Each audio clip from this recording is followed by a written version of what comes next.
Exodus 10. The eighth plague, locusts. 1 Then the Lord said to Moses, Go to Pharaoh, for I have hardened his heart and the hearts of his officials so that I may perform these signs of mine among them. 2 And that you may tell your children and grandchildren how I dealt harshly with the Egyptians and how I performed my signs among them, and that you may know that I am the Lord.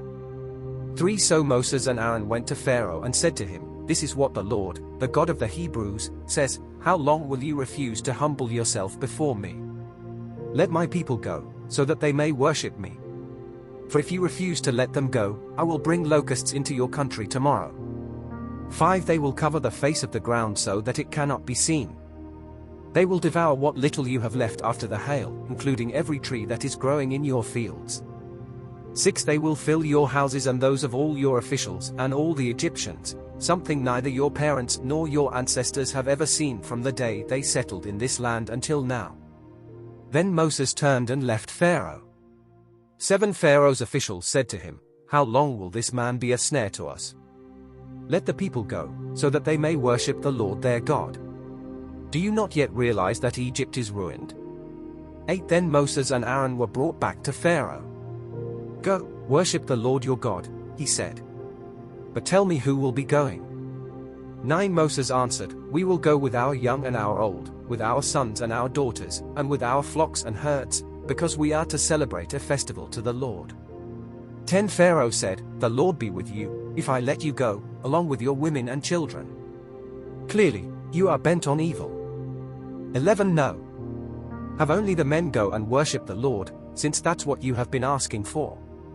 Then Moses and Aaron were driven out of Pharaoh's presence. The plague of locusts strikes Egypt. 12 And the Lord said to Moses, Stretch out your hand over Egypt so that locusts swarm over the land and devour everything growing in the fields, everything left by the hail.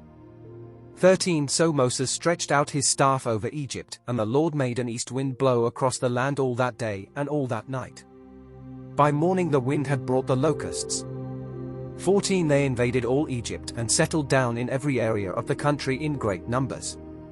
Never before had there been such a plague of locusts, nor will there ever be again. 15 They covered all the ground until it was black. They devoured all that was left after the hail, everything growing in the fields and the fruit on the trees. Nothing green remained on tree or plant in all the land of Egypt. 16 Pharaoh quickly summoned Moses and Aaron and said, I have sinned against the Lord your God and against you. 17 Now forgive my sin once more and pray to the Lord your God to take this deadly plague away from me. 18 Moses then left Pharaoh and prayed to the Lord. 19 And the Lord changed the wind to a very strong west wind, which caught up the locusts and carried them into the Red Sea. Not a locust was left anywhere in Egypt. 20 But the Lord hardened Pharaoh's heart, and he would not let the Israelites go. The ninth plague, darkness. 21 Then the Lord said to Moses, Stretch out your hand toward the sky so that darkness spreads over Egypt, darkness that can be felt. 22 So Moses stretched out his hand toward the sky, and total darkness covered all Egypt for 3 days. 23 No one could see anyone else or move about for 3 days. Yet all the Israelites had light in the places where they lived.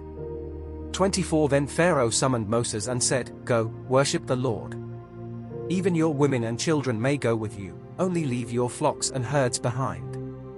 25 But Moses said, You must allow us to have sacrifices and burnt offerings to present to the Lord our God. 26 Our livestock too must go with us, not a hoof is to be left behind. We have to use some of them in worshipping the Lord our God, and until we get there we will not know what we are to use to worship the Lord. 27 But the Lord hardened Pharaoh's heart, and he was not willing to let them go. 28 Pharaoh said to Moses, Get out of my sight. Make sure you do not appear before me again. The day you see my face you will die. 29 Just as you say, Moses replied. I will never appear before you again.